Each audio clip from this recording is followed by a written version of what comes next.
안녕하세요.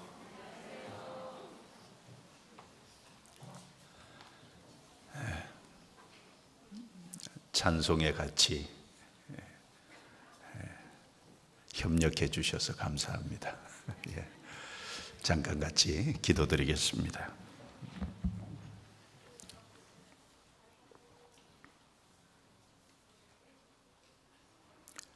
거룩하시고 은혜로우시고 자비로우신 우리 아버지 하나님, 허물과 죄 가운데 살아가며 죄로 말미암아 하나님과 원수되어 있던 저희를 하나님 편에서 먼저 불쌍히 여겨주시고 독생자 예수 그리스도와 그 보혈로 우리 죄를 깨끗이 씻어주시고 구원해 주시고 이제 하나님의 거룩한 자녀로 삼아주신 은혜 진심으로 감사합니다.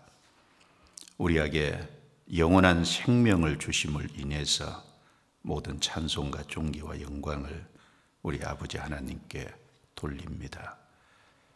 오늘 주의 피로 구속함을 입은 자매님들이 한자리에 모여 주님의 이름으로 또 주님의 말씀으로 거룩한 교제를 나누게 허락해 주신 시간 참으로 감사합니다. 이 시간에 주님의 선하시고 기뻐하시고 온전하신 뜻이 무엇인지 밝히 알려주셔서 우리의 신앙을 말씀 위에 든든히 세울 수 있도록 도와주시고 말씀으로 우리를 위로해 주시고 힘을 주시고 용기를 주시기를 기도합니다. 또 이 교제의 시간을 통해서 우리 각 사람에게 신앙의 유익과 도움을 받을 수 있도록 주 성령께서 친히 함께해 주옵소서. 국내외 선교 일에 주님 함께해 주셔서 복음이 더욱 활발히 전해질 수 있도록 인도해 주옵소서. 그 일을 저희가 잘 감당케 해 주시옵소서. 해외 선교를 잘 감당하기 위해서 국내 교회가 더욱 든든히 세워지고 각 사람의 신앙이 든든케 될 수 있도록 더욱 함께해 주옵소서. 이 시간 함께하지 못한 분들도 어느 곳에 있든지 합당하신 은혜로 채워 주시옵소서. 시종을 온전히 주께 의탁합니다. 저희 영혼을 구원해 주신 예수님 이름으로 기도드리옵니다. 아멘. 성경 누가복음 24장을 찾겠습니다. 누가복음 24장.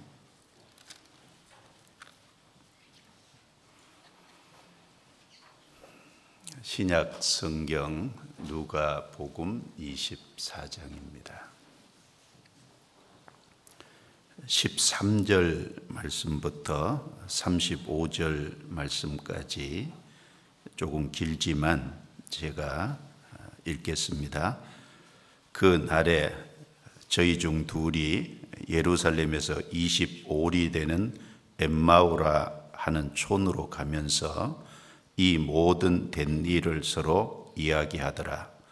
저희가 서로 이야기하며 문의할 때에 예수께서 가까이 이르러 저희와 동행하시나 저희 눈이 가리워져서 그인 줄 알아보지 못하거늘 예수께서 이르시되 너희가 길 가면서 서로 주고받고 하는 이야기가 무엇이냐 하시니 두 사람이 슬픈 빛을 띠고 머물러 서더라. 그 한 사람인 글로바라 하는 자가 대답하여 가로되 당신이 예루살렘에 우거하면서 그늘 거기서 된 일을 홀로 알지 못하느뇨. 가라사대 무슨 일이뇨. 가로되 나사렛 예수의 일이니 그는 하나님과 모든 백성 앞에서 말과 일에 능하신 선지자여늘 우리 대제사장들과 관원들이 사형 판결에 넘겨주어 십자가에 못 박았느니라. 우리는 이 사람이 이스라엘을 구속할 자라고 바랐노라. 이뿐 아니라 이 일이 된 지가 사흘째요. 또한 우리 중에 어떤 여자들이 우리로 놀라게 하였으니 이는 저희가 새벽에 무덤에 갔다가 그의 시체는 보지 못하고 와서 그가 살으셨다 하는 천사들의 나타남을 보았다 함이라. 또 우리와 함께한 자 중에 두어 사람이 무덤에 가 과연 여자들의 말한 바와 같음을 보았으나 예수는 보지 못하였느니라 하거늘 가라사대 미련하고 선지자들의 말한 모든 것을 마음에 더디 믿는 자들이여 그리스도가 이런 고난을 받고 자기의 영광에 들어가야 할 것이 아니냐 하시고 이에 모세와 및 모든 선지자의 글로 시작하여 모든 성경에 쓴 바 자기에 관한 것을 자세히 설명하시니라. 저희의 가는 촌에 가까이 가매 예수는 더 가려 하는 것 같이 하시니 저희가 강권하여 가로되 우리와 함께 유하사이다. 때가 저물어 가고 날이 이미 기울었나이다 하니 이에 저희와 함께 유하로 들어가시니라. 저희와 함께 음식 잡수실 때 떡을 가지사 축사하시고 떼어 저희에게 주시매 저희 눈이 밝아져 그인 줄 알아보더니 예수는 저희에게 보이지 아니하시는지라.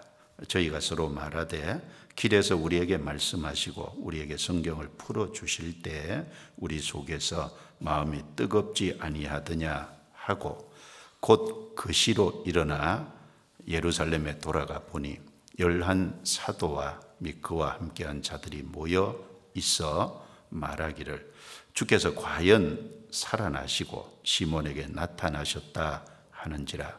두 사람도 길에서 된 일과 예수께서 떡을 떼심으로 자기들에게 알려지신 것을 말하더라.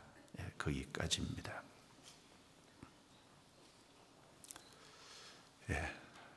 오늘 그 제목을 엠마오의 길에 찾아와 동행해 주시는 주님, 이런 제목을 좀 이 본문을 통해서 잡아봤습니다.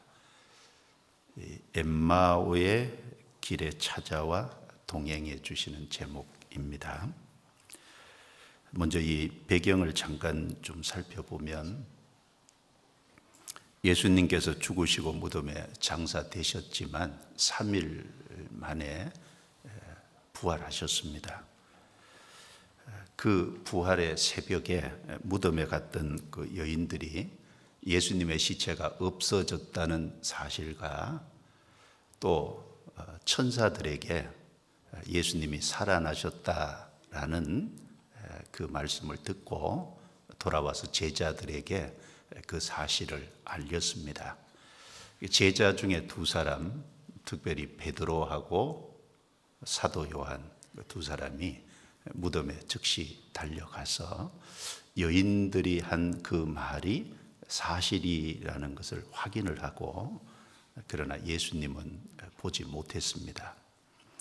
여기 13절에 그 날에라고 하는 이 시점은 바로 예수님이 부활하신 날이고 바로 그런 일이 있은 직후에 여기 예수님의 12 제자 중에 속하지는 않았지만 예수님과 함께 했던 두 사람, 한 사람의 이름은 글로바라라고 나옵니다. 한 사람의 이름은 생략이 되어 있습니다. 이 두 사람이 엠마오로 내려가는 길에 예루살렘에서 있었던 예수님과 관계된 일을 서로 주고받고 있었습니다. 그때 예수님께서 나타나셔서 그 제자들과 동행해 주셨습니다. 그리고 동시에 그들에게 말씀해 주시고 구약 성경을 풀어서 깨닫게 해 주시고 그들의 감겨 있던 눈을 뜨게 해 주셨어요. 그리고 그런 일이 있은 이후에 제자들은 그 날이 상당히 어두웠음에도 불구하고 그 예수님을 알아본 즉시 그 엠마오에서 일어나서 예루살렘으로 올라갔습니다. 그리고 자신들이 경험한 것을 다른 모인 사람들에게 증거하는 그 내용입니다. 자, 오늘 이 말씀을 통해서 세 가지를 좀 같이 생각을 해볼까 합니다.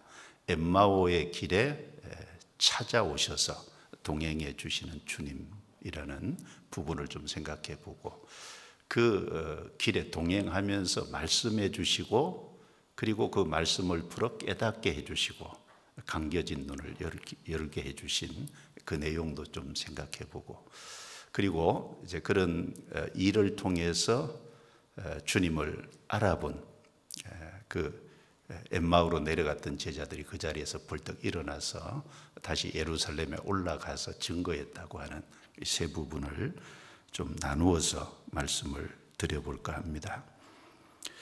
여기 예루살렘에서 엠마오는 그 25리 정도 된다고 여기 말씀했으니까요. 그 키로로 좀 환산을 하면 한 12km 정도 되는 이제 거리로 생각이 됩니다. 이 엠마오로 내려가는 길은 어떤 길일까요? 이것은 인생의 내리막길을 가리킵니다. 그 인생의 내리막길에 예수님이 찾아오셔서 동행해 주신 거죠. 먼저 19절 내용을 보시면 19절에 가라사대 무슨 일이뇨? 가로되 나사렛 예수의 일이니 그는 하나님과 모든 백성 앞에서 말과 일에 능하신 선지자연을 우리 대제사장들과 관원들이 사형 판결에 넘겨주어 십자가에 못 박았느니라. 우리는 이 사람이 이스라엘을 구속할 자라고 바랐노라.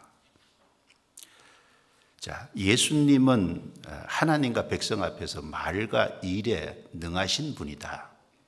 그래서 우리는 이 예수님이 이스라엘을 구속할 자라고 바랐다, 즉 기대했다. 그런데 불행하게 대제사장들과 관원들이 사형 판결에 넘겨주어 예수님을 십자가에 못 박았다. 자, 이 내용을 보면 이런 일이 있은 이후에 예루살렘에서 엠마오로 내려가고 있잖아요. 자, 누가복음 10장에 보면 예루살렘에서 여리고로 내려가는 길에 강도 만난 사람이 나옵니다. 예루살렘에서 여리고로 내려가는 것은 인생의 내리막길인 것처럼 여기 예루살렘에서 여리고로 가는 이 길도 인생의 내리막길을 교훈하고 있습니다. 예수님에 대해서 큰 기대를 하고 예수님이 이스라엘을 구속할 자라고, 물론 이 구속은 영적인 구속이 아니라 로마를 무찌르고 예수님이 왕이 돼서 예루살렘에 독립을 해줄 거라고 큰 기대를 걸었는데 이제 그 예수님이 죽으셨다는 거예요. 그래서 모든 것이 끝났다라고 여기고 좌절하고 실망하고 낭망해서 내려가는 길입니다.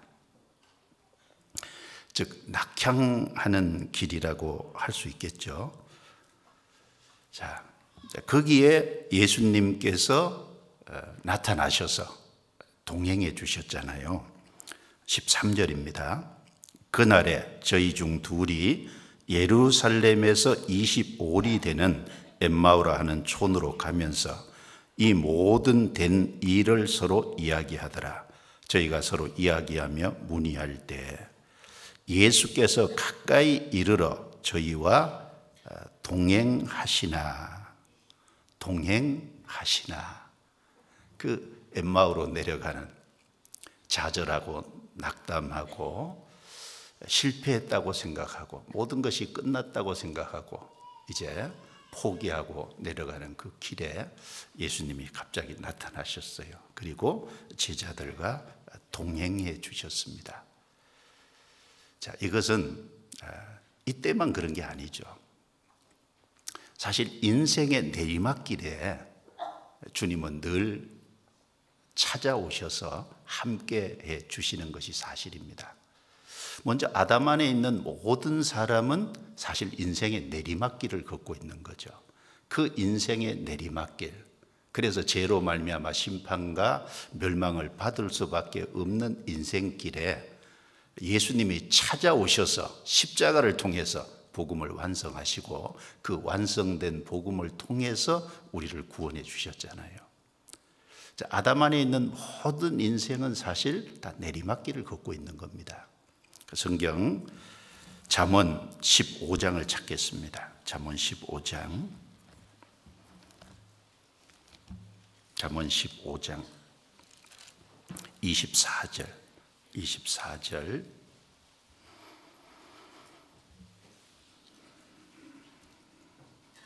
24절 같이 읽겠습니다. 지혜로운 자는 위로 향한 생명길로 말미암음으로 그 아래에 있는 음부를 떠나게 되느니라. 여기 두 길에 대해서 대조해서 말씀하고 있습니다. 하나는 위로 향한 생명길이고 하나는 아래에 있는 음부의 길입니다. 모든 인생은 아담 안에서 아래에 있는 음부의 길을 걷고 있는 것이 틀림없죠. 로마서 5장 12절에 이러므로 한 사람으로 말미암아 죄가 세상에 들어오고 죄로 말미암아 사망이 왔나니 이와 같이 모든 사람이 죄를 지었으므로 사망이 모든 사람에게 이르렀느니라. 한 사람 아담이 범죄해서 죄가 들어오고 죄의 결과로 사망, 영적 사망, 동시에 둘째 사망 지옥까지 갈 운명에 떨어졌습니다. 우리는 그 아담의 후손으로 태어나서 아담의 타락된 기질을 물려받았고 또 태어날 때부터 하나님과 하나님의 생명에서 단절된 영적으로 준 상태에서 났어요. 그래서 모든 사람이 죄를 범하였으므로 라는 말씀처럼 우리는 죄를 짓고 살고 왔고 그리고 사망이 모든 사람에게 이르렀다라는 선언과 같이 우리는 꼼짝없이 심판과 지옥에 처할 운명이었습니다. 즉 아래에 있는 음부의 길을 가고 있었어요. 이사야 53장 6절에 우리는 다 양 같아서 각기 제 길로 갔다. 아담 안에서 나서 우리 마음대로 살았습니다. 그리고 사도행전 1장 25절에 보면 유다는 이를 버리고 제 곳으로 갔나이다. 하나님께서 유다에게 사도라는 귀한 직분을 줬지만 그 유다는 3년 반 동안 예수님과 동행했고 예수님의 하시는 일을 보고 들었지만 그러나 예수님이 구세주인 줄을 알지 못하고 결국 예수님을 배반하고 은삼지에 팔았어요. 이를 버리었고 제 곳으로 갔나이다. 제 곳이 어디일까요? 지옥입니다. 결국은 그 가롯 유다처럼 우리도 똑같은 운명에 처하게 됐습니다. 그런데 하나님께서 인생길에 찾아오셨잖아요. 독생자 예수 그리스도를 보내주셨습니다. 그리고 그 예수 그리스도께서 십자가에 죽으심으로 우리의 모든 허물과 죄를 대신 담당해 주셨어요. 그래서 심판받고 지옥 갈 거기서 우리를 구원해 주셨어요. 그래서 요한복음 1장 14절에 말씀이 육신이 되어 우리 가운데 거하심에 그 거룩하신 하나님이 육신이 되어서 우리 가운데 거하심에 인간 땅에 찾아오셔서 실제로 인간과 함께 거하시고 하나님이 세상을 이처럼 사랑하사 독생자를 주셨으니 이는 저를 믿는 자마다 멸망치 않고 영생을 얻게 하려 하심니라 라는 말씀처럼 복음을 완성하시고 완성된 복음을 통해서 우리를 구원하시고 생명을 주시고 그것도 영원한 생명을 주셨잖아요. 그래서 지혜로운 자는 위로 향한 생명길로 말미암는다라는 말씀처럼 우리는 그 하나님 덕분에 우리를 찾아오신 덕분에 그리고 대신 죽어주신 그 덕분에 우리는 위로 향한 생명길로 가게 됐습니다. 자, 엠마오로 내려가는 내리막길에 예수님이 찾아와서 함께 해주신 것처럼 모든 인생은 아담 안에서 내리막길 음부로 향하고 있는데 예수님이 찾아오셔서 실제로 구원해 주셨습니다. 그리고 구원받은 이후에도 우리는 어떻습니까? 자주 넘어집니다. 우리는 자주 실패합니다. 우리 인생길을 보면 질병이 갑자기 찾아옵니다. 우리 인생길에 어떤 사업의 실패도 있고, 그리고 가정의 어떤 경제적인 큰 어려움, 가난이 찾아오기도 합니다. 가정에 남편이 문제를 일으키기도 하고, 가정에 자식이 어려움을 주기도 하고, 인간관계가 좋았는데 깨어지기도 하고,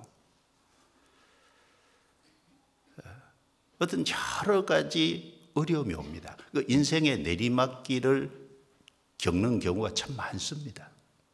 그런데 그 인생의 내리막길에 주님이 함께 하시잖아요. 그리고 동행해 주십니다. 우리가 오해하면 안 될 것 같아요. 하나님이 우리에게 질병을 면제시켜 주겠다고 약속한 적은 성경 어디에도 없습니다. 하나님이 우리에게 가난을 없이해 주겠다고 약속한 적도 없습니다. 하나님이 우리 인생에 이런저런 어려움을 없게 해주겠다고 약속한 적도 없습니다. 우리는 세상의 불신자들이 겪는 그것을 똑같이 겪고 살아요. 그런데 한 가지 확실한 게 있죠. 거기서 함께 해주시고 동행해 주시고 도와주시겠다는 약속은 분명히 있습니다. 세상의 어려움을 면제시켜 주겠다고 약속한 적은 없지만 함께 해주시고 동행해 주시겠다고, 그 어려움 속에 이길 수 있게끔 붙잡아 주시겠다고 약속하신 것은 틀림이 없습니다. 성경 시편 66편입니다. 시편 66편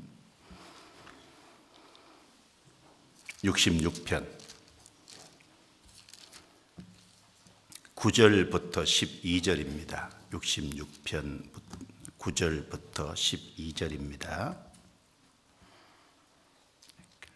조금 길지만 같이 읽겠습니다. 그는 우리 영혼을 살려두시고 우리의 실족함을 허락지 아니하시는 주시로다. 하나님이여, 주께서 우리를 시험하시되 우리를 단련하시기를 은을 단련함같이 하셨으며, 우리를 끌어 그물에 들게 하시며 어려운 짐을 우리 허리에 두셨으며, 사람들로 우리 머리 위로 타고 가게 하셨나이다. 우리가 불과 물을 통행하였더니 주께서 우리를 끌어내사 풍부한 곳에 들이셨나이다. 이 말씀을 보면 11절에 우리를 끌어 그물에 들게 하시며, 물고기가 그물에 딱 갇혔어요. 그런 것처럼 우리를 그물에 들게 하셨다는 것은 우리 자력으로는 도무지 헤어나올 수 없는 곳에 두셨다 그 말입니다. 그리고 어려운 짐을 우리 허리에 두셨으며, 사람의 육체 허리는요, 힘을 쓰는 곳이에요. 허리가 문제가 생기면 사실 서 있지도 못하고, 그리고 짐을 들 수도 있고 아무 일을 할 수도 없어요. 저도 허리에 디스크가 터져서 신경을 딱 눌리는 적이 있었는데 꼼짝없이 누워 있었습니다. 아무것도 못하죠. 서 있지도 못하니까요. 자, 어려운 짐을 우리 허리에 두셨다는 것은 우리가 도무지 어떻게 해볼 수 없는, 힘을 쓸 수 없는 상황에 우리를 처하게 하셨다는 겁니다. 그리고 사람들로 우리 머리 위로 타고 가게 하셨나이다. 머리 위로 타고 간다는 건 어떤 말씀이겠어요? 머리를 짓밟고 가는 거잖아요. 그 사람들에게 밟히는, 그 사람들에게 무시당하고 조롱받게 하는 그런 일 가운데도 처하게 하신다는 겁니다.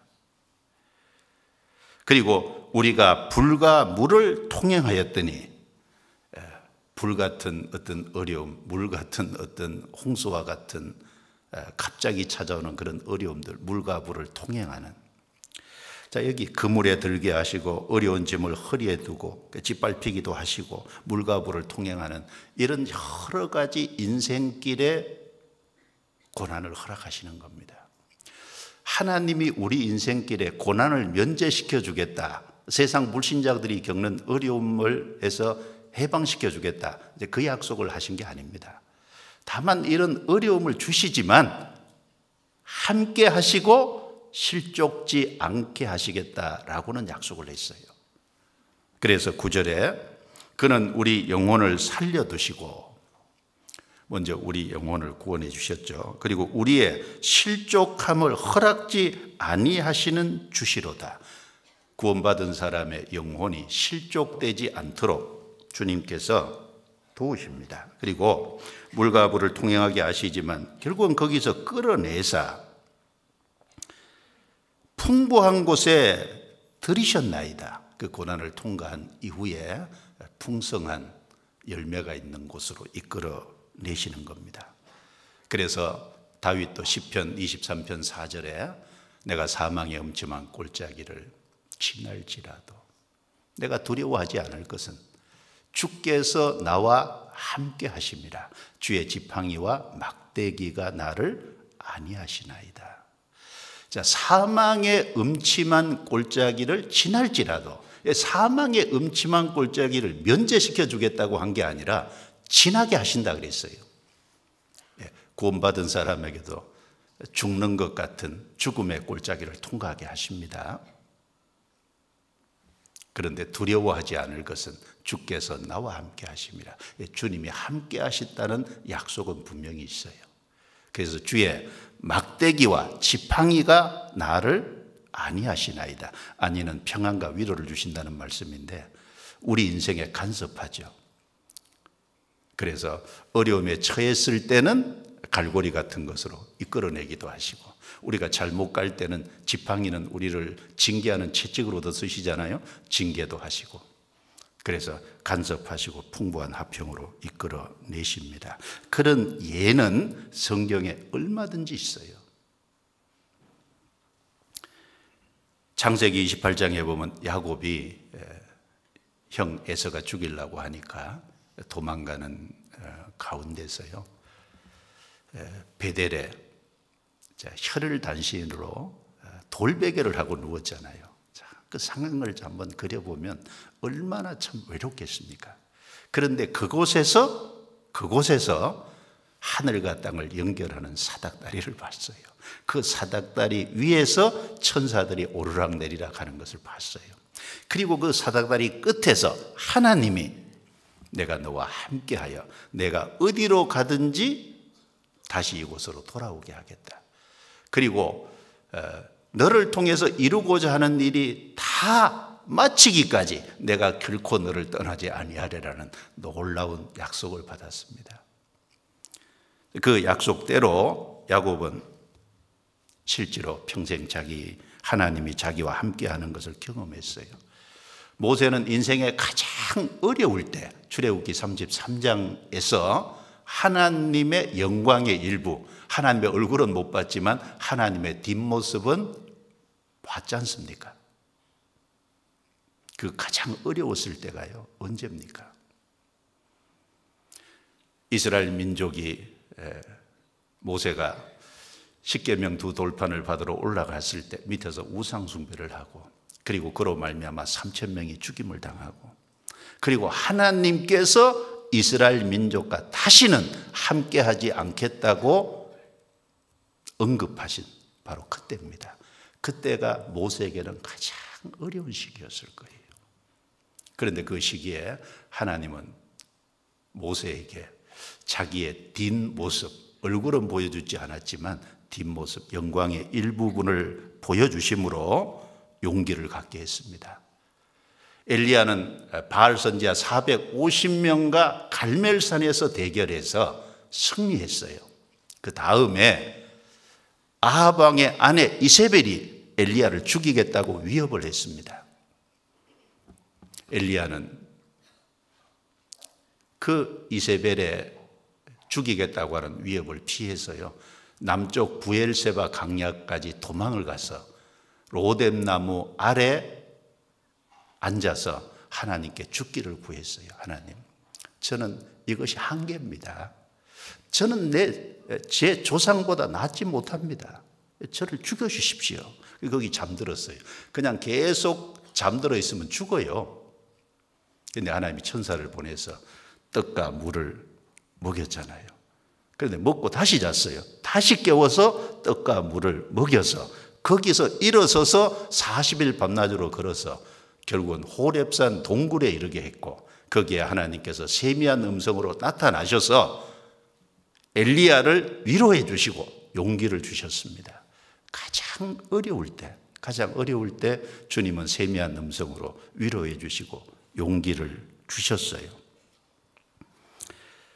또 베드로 같은 경우도 예수님을 3번이나 모른다고 부인했습니다. 베드로는 철저히 실패했어요. 그런데 부활하신 주님께서 베드로에게 나타나서 내가 나를 사랑하느냐라고 3번이나 확인을 하고, 그리고 내 어린 양을 먹이라고 다시 맡겼습니다. 그리고 욥은 자기의 모든 재산이 날아가고 자기의 10자녀가 다 죽는 가장 어려운 시간에 여러 달째 고통을 겪은 것이 사실입니다. 새 친구까지 와서 욥은 죄가 있기 때문에 그렇다고 욥의 죄를 들춰내고 욥을 책망했습니다. 그런데 그 어려운 시기, 가장 어려운 시간에 욥기 38장부터 42장까지 보면 하나님이 욥에게 나타나셨잖아요. 그리고 욥에게 욥이 알 수 없는, 스스로 깨달을 수 없는 사실을 쭉 말씀해 주시고, 그리고 욥은 그걸 통해서 큰 힘을 얻고, 내가 과거에는 귀로 듣기만 했더니 이제는 눈으로 주를 배웁나이다. 그 어려움을 겪고 나서 욥은 더 견고한 신앙을 갖게 됐습니다. 성경에 바울이 고린도에 가서 어려움을 겪을 때 하나님께서 밤의 한상 중에 바울에게 나타나서 두려워 말라.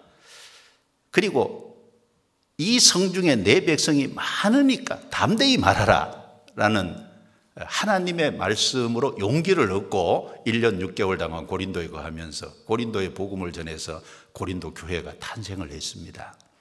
그리고 예루살렘에 올라가서 결국은 결박돼서 예루살렘 감옥에 들어갔습니다. 그때 사도행전 23장에 보면 하나님께서 바울에게 나타났습니다. 담대하라.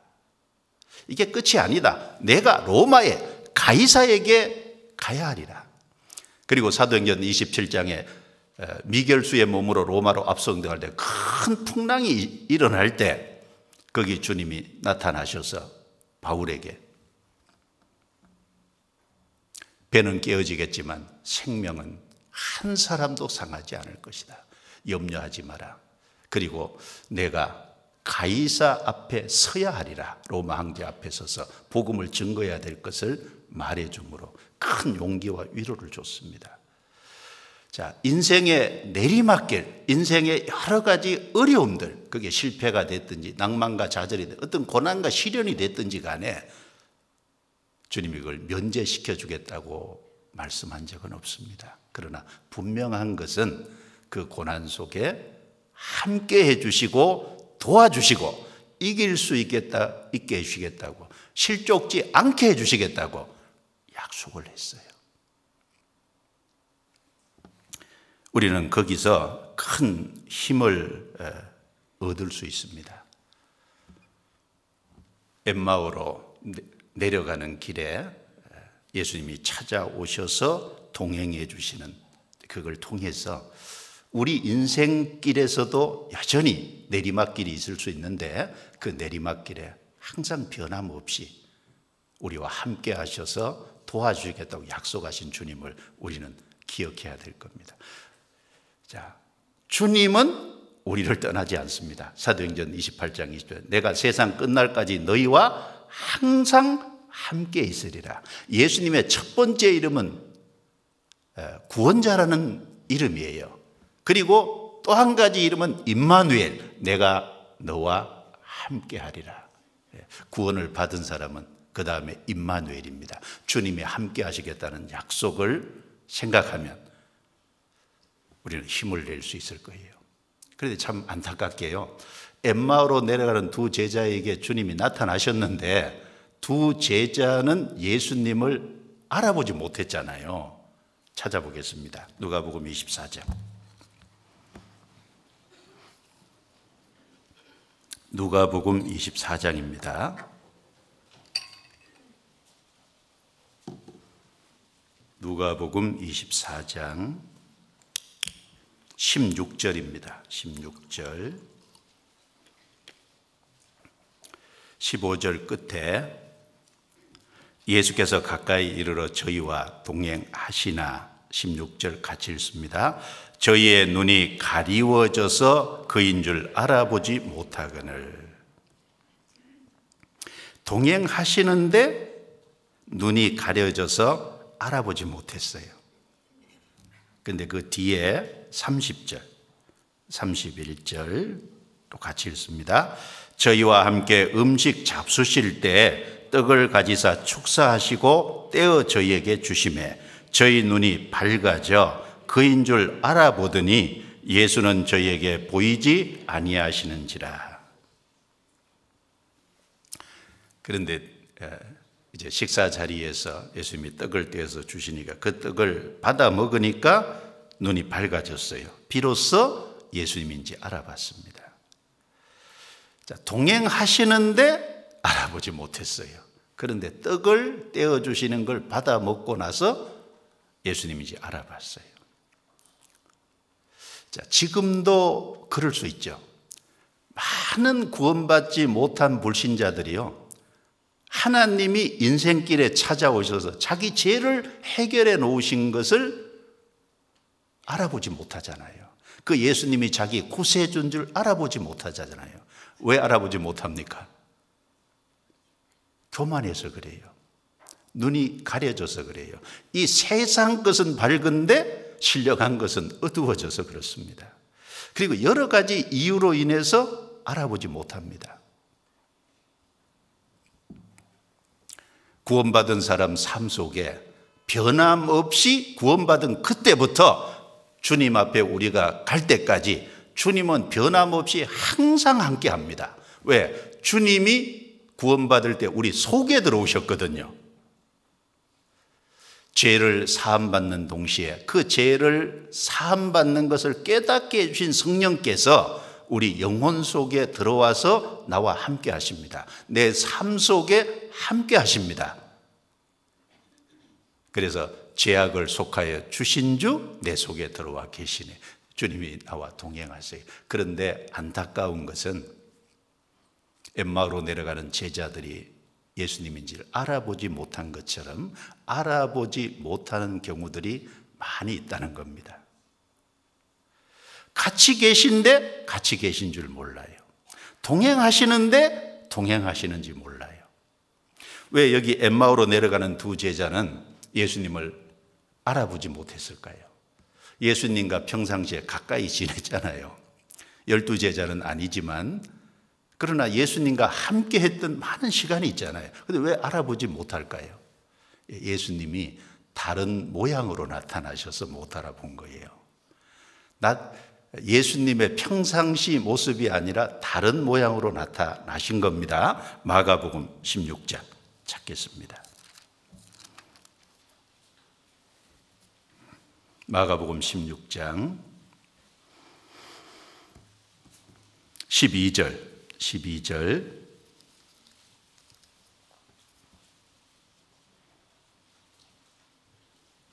12절 같이 읽겠습니다. 그 후에 저희 중 두 사람이 걸어서 시골로 갈 때에 예수께서 다른 모양으로 저희에게 나타나시니, 예수님은 변화된 모습으로 나타나셔서 못 알아본 거예요.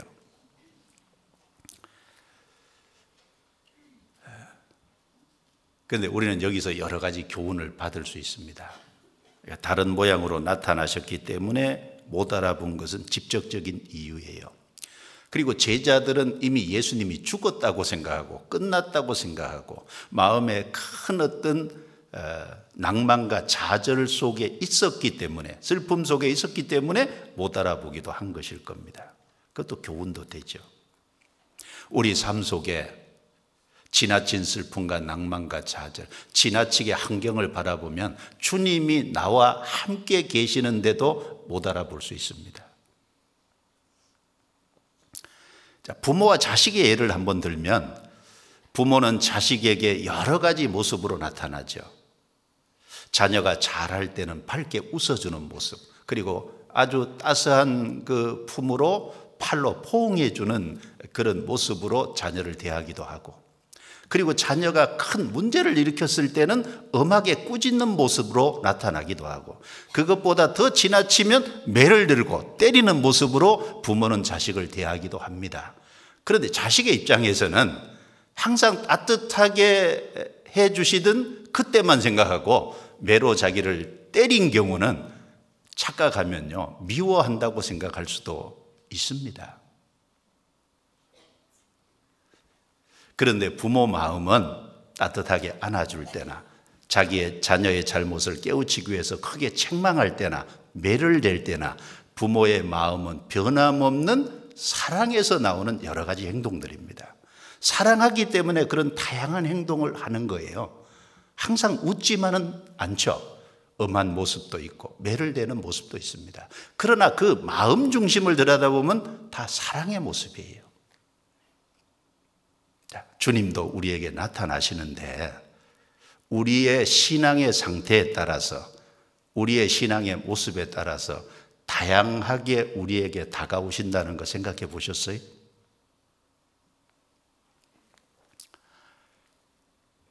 요한계시록 2장과 3장에 보면 7교회의 내용이 나오고 7교회에 나타나신 예수님의 모습이 다 달라요. 왜? 7교회 신앙의 상태가 다르기 때문에 7교회에 나타나신 주님의 모습도 다 다른 겁니다. 버가모 교회에 나타나신 주님은 좌우에 날선 검을 가진 무서운 모습으로 나타났어요. 왜 그럴까요? 버가모 교회는 발람의 교훈, 니골라당의 교훈을 받아들이는 잘못을 했어요. 이 발람의 교훈이라는 것은 우상 숭배를 하고 우상과 섞이는 혼잡입니다. 그리고 니골라당의 교훈은 죄를 무시하고 죄 가운데 빠져 살아가는, 죄를 심상히 여기는 그런 도덕적인 어떤 타락을 가져온 모습입니다. 거기에 좌우에 날성검을 가지고 나타나서 뭐라고 말씀하셨냐? 회개하라. 회개하지 않으면 내가 내게 임하여 내 칼로 너를 쳐서 이기리라 라고 말씀했습니다. 징계하시는 모습이죠. 그 다음에 두아디라 교회에 나타나신 주님의 모습은 눈이 막 불꽃 같고 발이 빛난 주석 같은 모습으로 나타났어요. 버가모 교회에 나타나신 주님보다 더 무서운 모습으로 나타났어요. 왜냐하면 이세벨의 교훈을 받아들였거든요. 이세벨의 교훈은 거짓된 교훈, 잘못된 교리입니다. 그래서 그 두아디라 교회에 주님이 나타나셔서 그 잘못된 거짓된 교리에 빠진 사람을 쳐서 죽였잖아요. 내가 내 자녀를 죽이리라 라고 말씀했습니다. 여러분, 죄와 타협하고 살고 세상과 타협하고 살고 죄를 심상히 여겨 죄 가운데 빠져서 살고 그리고 거짓된 교리를 받아들이면 거기는 주님이 무서운 모습으로 나타납니다. 그런데 빌라델비아 교회에 나타나신 주님의 모습은요, 다윗의 열쇠를 가지고 나타났어요. 빌라델비아 교회가 주님 앞에 신실하게 적은 능력을 가지고 또 말씀을 지키고 믿음을 지키고 살았거든요. 그러니까 거기에 나타나서 주님께서 다윗의 열쇠는 전도의 문을 열어주신 거예요. 구원받는 사람이 탄생되게 해주시고 그리고 구원받기 어려운 사람까지도 구원받게 해주신 역사가 있습니다. 우리의 삶 속에 주님이 함께 하시는데 내 신앙의 상태가 잘못되어 있으므로 함께 하시는 주님을 못 보고 있는 거 아닙니까? 어떤 사람에게는 좌우에 날성검을 가지고 나타나실 수도 있고 어떤 사람에게는 눈이 불꽃 같고 빛난 주석을 가진 모습으로 나타나시기도 하시고 어떤 형제 자매들에게는 다윗의 열쇠를 가지고 나타나기도 하시고, 각 사람의 신앙에 따라서 나타나시는 주님의 모습이 다릅니다. 다른 모양으로 나타나세요. 다른 모양으로 나타나시기 때문에 알아보지 못하는 수가 있습니다. 하나님이 죄를 짓고 있는데 세상과 타협해 사는데 잘못된 그것을 받아들이는데도 웃고 있는 모습은 아니죠. 사랑하시지만 그 잘못된 것은 고쳐야 되잖아요. 자, 그리고 두 번째는 그 엠마오로 가는 그 길에 와서 동행하실 뿐 아니라 말씀하시고 말씀을 풀어주시고 말씀을 깨닫게 하셔서 눈을 띄워주셨다는 거예요. 우리 인생길에도 마찬가지입니다. 주님이 우리에게 말씀하시고 그리고 말씀을 풀어 깨닫게 하시고 우리의 감긴 눈을 열어주시는 일을 지금도 우리 삶에, 우리 개개인의 삶에 그대로 하고 계십니다. 누가복음 24장 찾겠습니다. 누가복음 24장.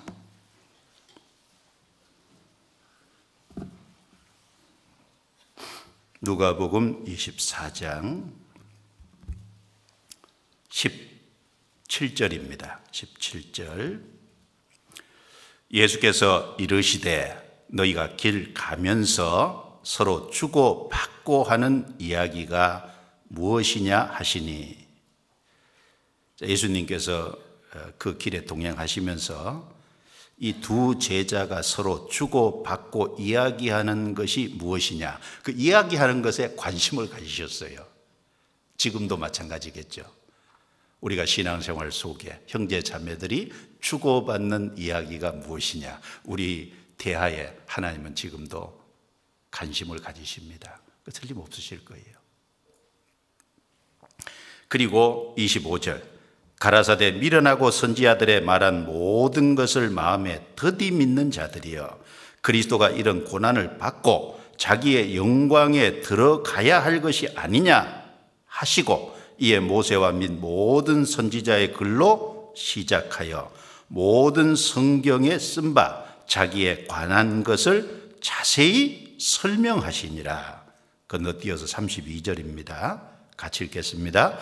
저희가 서로 말하되 길에서 우리에게 말씀하시고 우리에게 성경을 풀어주실 때 우리 속에서 마음이 뜨겁지 아니하더냐.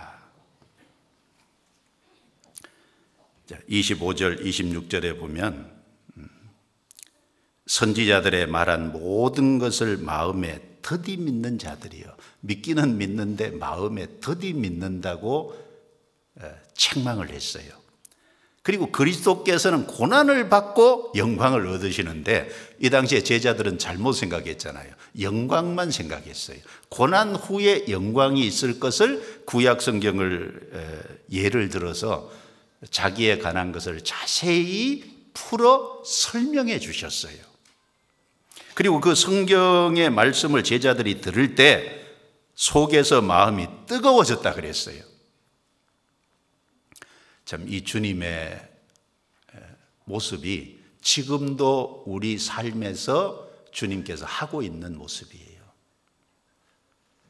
여러분, 하나님이 세상을 창조하실 때 말씀으로 창조하셨잖아요. 하나님이 가라사대 빛이 있으라 말씀으로 창조하셨어요. 그리고 지금도 말씀으로 만물을 하나님이 유지하고 보존하고 계십니다. 주의 말씀이 영원히 하늘에 굳게 섰사오며 이 천지가 주의 기례대로 지금도 계속 진행되는 이유가 뭐예요? 말씀에 의해서 지금도 유지 보존되고 있어요. 우리가 하나님을 알게 된 것도 말씀을 통해서 알았어요. 우리가 구원받는 것도 말씀을 통해서 알았어요. 베드로전서 1장 23절에 너희가 거듭난 것이 썩어질 씨로 된 것이 아니요 썩지 아니할 씨로 된 것이니 살아있고 항상 있는 말씀으로 되었느니라. 우리가 거듭난, 구원받는 생명을 얻는 것도 말씀으로 됐습니다. 이제 구원받은 이후에 주님 앞에 갈 때까지 우리의 모든 신앙생활 전반도 말씀으로 하십니다. 우리 인생길에 우리와 동행하시면서 하시는 일이 무엇이겠어요? 말씀해 주시는 거예요. 그래서 우리 교회에서 가장 앞세우고 먼저 우선시하는 게 뭡니까? 말씀입니다. 하나님이 모든 것보다 더 높여놓으신 것이 말씀입니다. 말씀을 해 주시고 그리고 자세히 설명하시니라.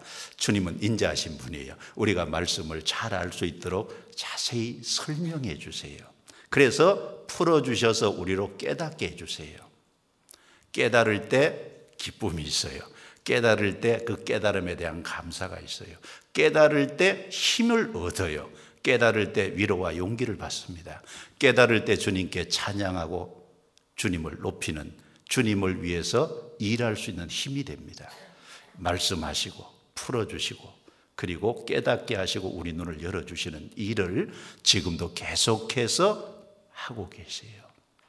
우리 신앙생활은 말씀을 듣고 말씀에 순종하는 삶입니다. 마태복음 4장 4절 같이 찾겠습니다. 마태복음 4장 4절입니다.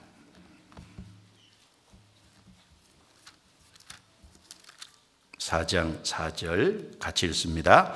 예수께서 대답하여 가라사대 기록되었으되 사람이 떡으로만 살 것이 아니요 하나님의 입으로 나오는 모든 말씀으로 살 것이라 하였느니라 하시니. 자, 떡도 필요하다는 말이죠. 우리 육신의 양식도 필요합니다.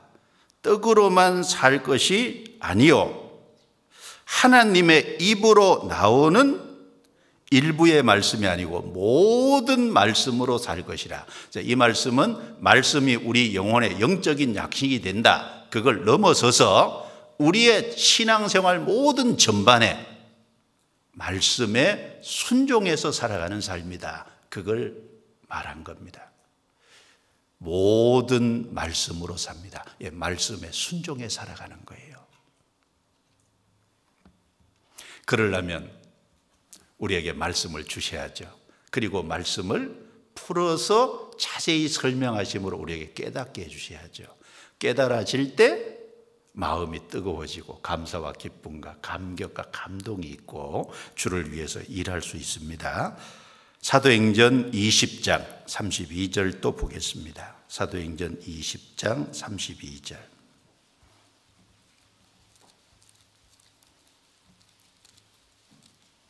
(20장 32절) 같이 읽겠습니다. 지금 내가 너희를 주와 및 그 은혜의 말씀께 부탁하노니 그 말씀이 너희를 능히 든든히 세우사 거룩해 하심을 입은 모든 자 가운데 기업이 있게 하시리라. 바울 사도가 에베소에서 3년 동안 전도를 했는데 그 에베소 장로들을 밀레도로 불러서 그 에베소의 사역을 해고하면서 에베소 장로들에게 한 말입니다. 32절에 지금 내가 너희를 주와 및 그 은혜의 말씀께 부탁하노니. 바울 사도는 에베소 장로들에게 내가 에베소 교회를 너희에게 부탁한다 라고 말하지 않았어요. 주님과 교회의 머리는 주님이십니다. 주님과 그 은혜의 말씀께 부탁하노니. 예, 말씀께 부탁했어요. 그래서 그 말씀이 너희를 능히 든든히 세우사. 말씀이 우리의 신앙을 든든히 세워줍니다. 수요일 주일 말씀을 잘 듣고 개인적으로 성경을 잘 읽고 묵상할 때 그 주님이 풀어서 깨닫게 해주시는 그 말씀의 기초 위에 우리는 든든히 세워집니다. 그 든든히 세워질 때 우리가 주를 위해서 일할 수 있고 우리가 주님 앞에 섰을 때 그 기업에 우리가 얻을 상급의 몫을 받을 수 있습니다. 그 말씀이 너희를 든든히 세우사. 시편 32편 8절에도 내가 너의 갈 길을 가르쳐 보이고 너를 주목하여 훈계하리로다. 갈 길을 가르쳐 보여요. 말씀으로. 그리고 주목하여 훈계하리로다. 그래서 말씀이 우리를 교훈하고 말씀이 우리의 영혼을 밝게 하고 말씀이 진리 가운데 살아가도록 하고, 예, 처음부터 끝까지 말씀입니다. 말씀이 우리 신앙을 성장하게 합니다. 엠마오로 내려가는 두 제자에게 나타나셔서 그들의 대하에 관심을 가졌다고 했죠. 우리가 형제 자매들의 주고받는 대하에 주님은 지금도 관심을 가지십니다. 그리고 그들의 신앙의 연약함, 더디 믿는 것을 책망하시고 끝난 게 아닙니다. 말씀해 주시고 자세히 설명해 주시고 깨닫게 해 주시고 마음의 감동, 감격을 주셨어요. 지금도 그 일을 우리 가운데서 하고 계십니다. 자, 그 제자 두 사람은 이제 눈이 밝아졌어요. 엠마오로 내려갈 때는 이제 끝났다고 생각하고 내려갑니다. 좌절과 실망감을 가지고 모든 것을 포기한 채로 내려갑니다.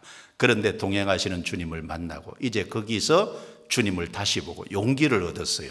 벌떡 일어났죠. 그리고 예루살렘으로 그 늦은 시간에도 불구하고 다시 갔잖아요. 그 다음 날 간 게 아닙니다. 즉시 일어나서 갔어요. 누가복음 24장 보겠습니다. 누가복음 24장 33절부터 35절입니다. 33절부터 35절까지 같이 읽겠습니다. 곧 그 시로 일어나 예루살렘에 돌아가 보니 11 사도와 및 그와 함께한 자들이 모여 있어 말하기를 주께서 과연 살아나시고 시몬에게 나타나셨다 하는지라. 두 사람도 길에서 된 일과 예수께서 떡을 떼심으로 자기들에게 알려주신 것을 말하더라. 증거했습니다. 여기 주목해야 될 이제 표현이 33절에 곧 그 시로 일어나 예루살렘에 돌아가 보니, 미룬 게 아닙니다. 그러니까 주님을 발견하자마자 이제 새 힘을 얻었죠. 그래서 즉시 일어나서 예루살렘으로 올라갔어요. 그리고 자기들에게 알게 된 일을 알려주신 것을 이제 말하더라. 증거했습니다. 자, 이걸 통해서 우리가 좀 생각해 볼 것이 있습니다. 그리스도인은 때로는 넘어집니다. 실패합니다. 좌절하기도 합니다.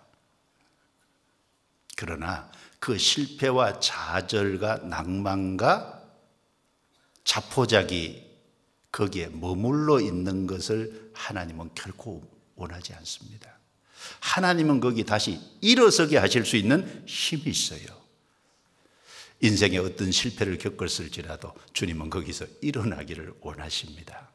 성경 시편 37편 찾겠습니다. 시편 37편 23절 24절.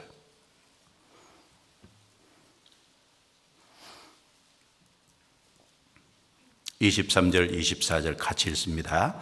여호와께서 사람의 걸음을 정하시고 그 길을 기뻐하시나니 저는 넘어지나 아주 엎드러지지 아니함은 여호와께서 손으로 붙드심이로다. 여호와께서 사람의 걸음을 정하시고 결정하신다는 말입니다. 그리고 그 길을 기뻐하시나니, 자, 구원받은 사람이 걸어가야 될 좁은 길이 있잖아요. 그리고 구원받은 이후에 각 사람이 또 걸어가야 될 길이 있어요. 제가 가야 될 길이 있고 자매님들이 가야 될 길이 있고, 갈 길을 정하십니다. 그리고 그 길을 가는 것을 기뻐하세요. 그런데 그 길을 가는 속에 아무런 어려움이 없는 게 아니잖아요. 어려움이 옵니다. 경제적인 어려움도 있고, 그 다음에 질병도 찾아오고, 여러 가지 믿는다는 이유 때문에 환난과 핍박이 올 때도 있고, 가정에 어떤 문제가 생길 때도 있고, 그래서 힘들어할 때가 있죠. 나는 여기서 끝났다. 나는 더 이상 아무것도 할 수 없다. 주저앉을 때가 있어요. 저는 넘어지나 아주 엎드러지지 아니하면, 그러나 아주 엎드러지지 않을 겁니다. 왜? 주님께서 손으로 붙잡아 주십니다. 어려움을 면제시켜 주겠다고 약속한 적은 없지만 함께해서 붙잡아 주시겠다고는 틀림없이 약속하셨습니다. 그 가운데서 용기를 주시고 일어설 수 있는 힘을 주시겠다고 약속은 하셨어요. 넘어지지만 엎드러지진 않습니다. 때로는 7번 넘어질 수도 있어요. 그러나 8번째 다시 일어섭니다. 잠언 24장. 잠언 24장.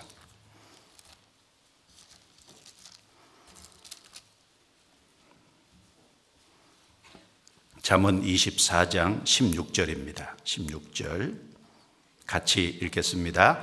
대저 의인은 7번 넘어질지라도 다시 일어나려니와 악인은 재앙으로 인하여 엎드러지느니라. 악인과 의인은 다릅니다. 악인도 넘어지고 의인도 넘어지지만, 그러나 의인은 7번 넘어져도 그 7이라는 숫자가 완전 숫자입니다. 꼭 7번만 말한 것이 아니에요. 7번에 곱하기 7번을 넘어질 수도 있습니다. 예수님께서 제자들에게 말씀하셨죠. 70번에 7분이라도 용서해 줄지니라. 77이 49입니다. 490번 용서해 주라 그랬습니다. 490번 용서해 주라는 말이 완전히 용서해 주라 그 말이에요. 우리 인생 속에도 우리도 490번이라도 넘어질 수 있어요. 그러나 다시 일어섭니다. 그게 의인과 악인의 차이예요. 왜? 주님이 계시거든요. 임마누엘 함께 하십니다. 그래서 고린도후서 4장 9절에 핍박을 받아도 버림받지 아니하며 거꾸러뜨림을 당하여도 망하지 아니하고, 때로는 거꾸러뜨림을 당한 것처럼 보입니다. 때로는 모든 것이 끝난 것처럼 보입니다. 다윗이 왕위를 찬탈당하고요 도망갈 때 다윗의 인생은 끝난 것처럼 보였습니다. 그러나 주님이 다시 세우셨습니다. 엘리야가 로뎀나무 아래에서 죽기를 구했어요. 끝난 것 같아요. 그런데 거기에 물과 떡을 줘서 그 2번이나 반복해 줘서 40일 밤낮으로 걸어서 호렙산 동굴에 가게 하고 거기에 세미한 음성으로 다시 이렇게 세웠지 않습니까? 다시 제 사명을 줬습니다. 창세기 33장에 보면 야곱이 세겜에 거할 때 큰 문제가 생겼어요.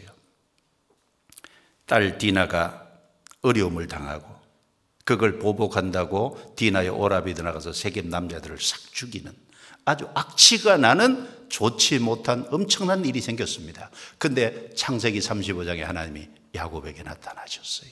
야곱아, 내 모든 것을, 내 모든 있는 모든 우상과 관계된 것을 척결하고 베델로 올라가라. 하나님이 처음 야곱이 도망갈 때 나타났던 그 베델로 다시 올라가라는 거예요. 야곱이 모든 우상을 끌어모아서 상수리나무 아래 묶어요. 베델로 올라갔잖아요. 올라가니까 주님이 거기 재차 처음 하셨던 약속을 다시 해주셨어요. 실패한 것 같지만 끝난 게 아닙니다. 주님은 다시 일어서게 했어요. 베드로를 찾아오시고 회복해 주셨어요. 다윗이 간음죄와 살인죄를 지었어요. 말도 안 되잖아요.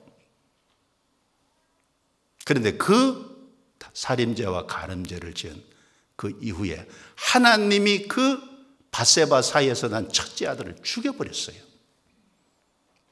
그런데 하나님이 두 번째 아들 그 사이에서 나게 했는데 그게 솔로몬입니다. 솔로몬이라는 이름은 부모가 지은 것 같아요. 그런데 하나님이 솔로몬에게 지어주신 이름이 있어요. 여디디아입니다. 사무엘하 12장 25절에 보면 하나님이 나단 선지자를 보내서요 일부러 이름을 여디디아라고 지어줬어요. 여디디아라는 이름의 뜻은요 하나님의 사랑을 받음이라는 뜻이에요. 무슨 말입니까? 다시 회복해 주셨다는 거예요. 사실 그 솔로몬을 위한 이름이기도 한 동시에 그 이름은 다윗을 위한 이름입니다.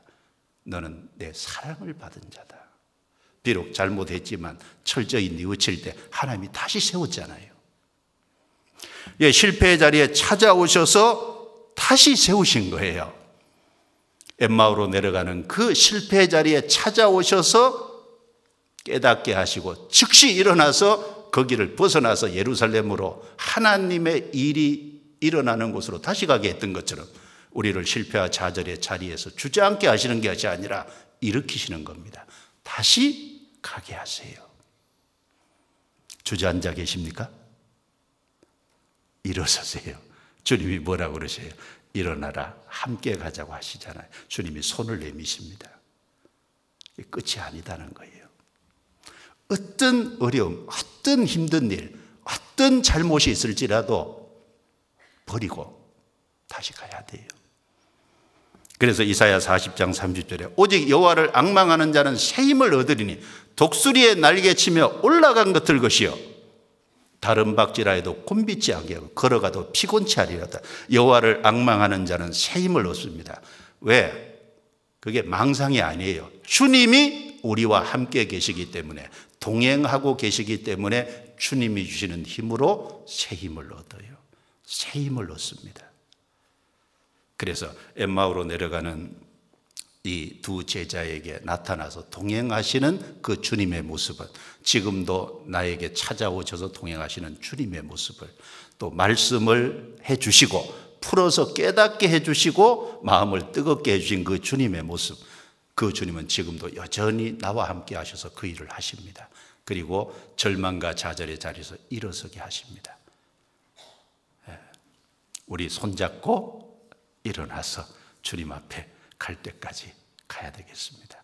충계 수양에도 가깝죠? 또 할 일이 있어요. 기도하겠습니다.